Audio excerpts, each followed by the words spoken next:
প্ৰসংগ শৃংখল চলিহাৰ ৰাজনীতি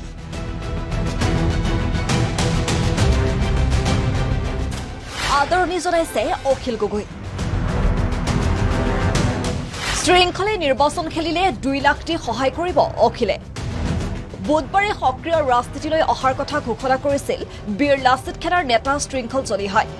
লুৰিণজ্যোতি গগৈৰ অসম জাতীয় পৰিষদত যোগদান কৰাৰ কথা আওপকীয়াকৈ ঘোষণা কৰিছিল শৃংখলে সম্ভৱ ৰাজনীতিত আহিম তাৰ আগতে বীৰ লাচিত থানা সৈনিকসকলৰ লগত মই কথা বতৰা পাতিলোঁ মই কেতিয়াও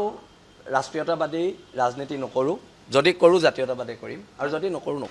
চাওঁ কি হয় এইটো কথা বতৰা পাতি ল'ব লাগিব চবৰে লগত আপুনি মোক ইমানকৈ সুধিছে মুখৰ পৰা ওলাই যাব এতিয়া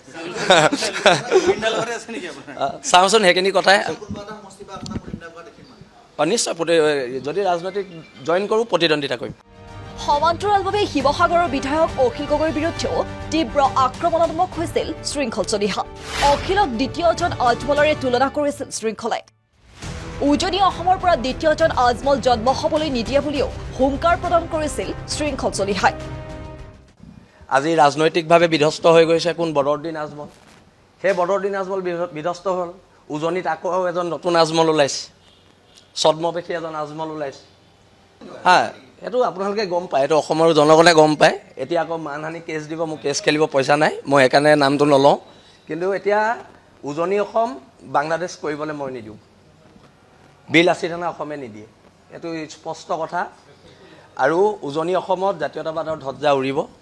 আৰু আমি আছোঁ ফেচবুকৰ জৰিয়তে জনাইছোঁ সামাজিক মাধ্যমৰ জৰিয়তে জনাইছোঁ কাৰ লগত আছোঁ কাৰ লগত নাই এক প্ৰকাৰে ৰাইজৰ দলৰ সভাপতি অখিল গগৈক ৰাজনৈতিকভাৱে বিদায় দিয়াৰ হুংকাৰ প্ৰদান কৰিছিল শৃংখল চলিহাই আৰু তাৰ পিছতেই শৃংখল চলিহা সন্দৰ্ভত মুখ খুলিছে বিধায়ক অখিল গগৈ শৃংখলৰ মাতৃক মোৰ নিজৰ মাৰ দৰে ভাবোঁ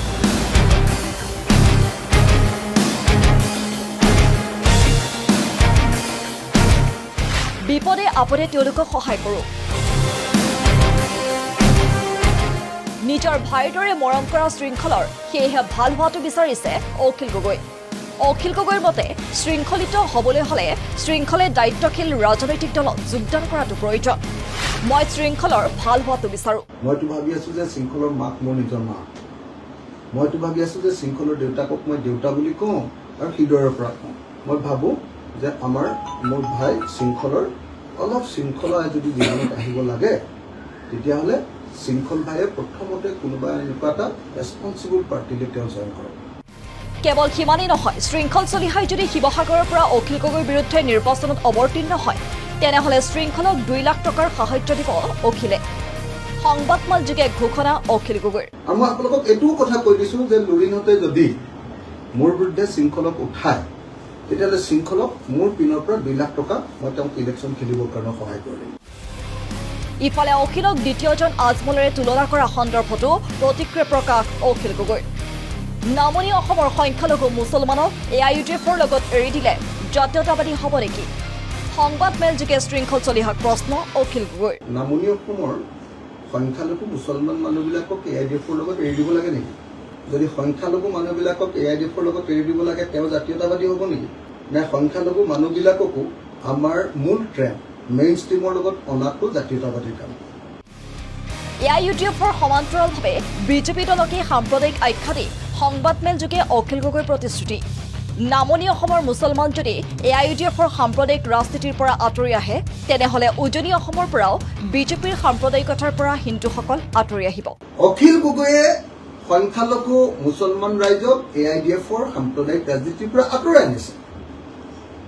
আৰু তেওঁলোকক মই প্ৰতিশ্ৰুতি দিছোঁ যে আপোনালোকে যদি মুছলমান সাম্প্ৰদায়িক দল AIUDFৰ পৰা আঁতৰি আহে তেতিয়াহ'লে উজনি অসমৰ মানুহে হিন্দু সাম্প্ৰদায়িক দল বিজেপিৰ পৰা আঁতৰি আহিব news desk report the news plus যিকোনো খবৰৰ বাবে যোগাযোগ কৰক 7099017330 লগতে 7099017110 নম্বৰত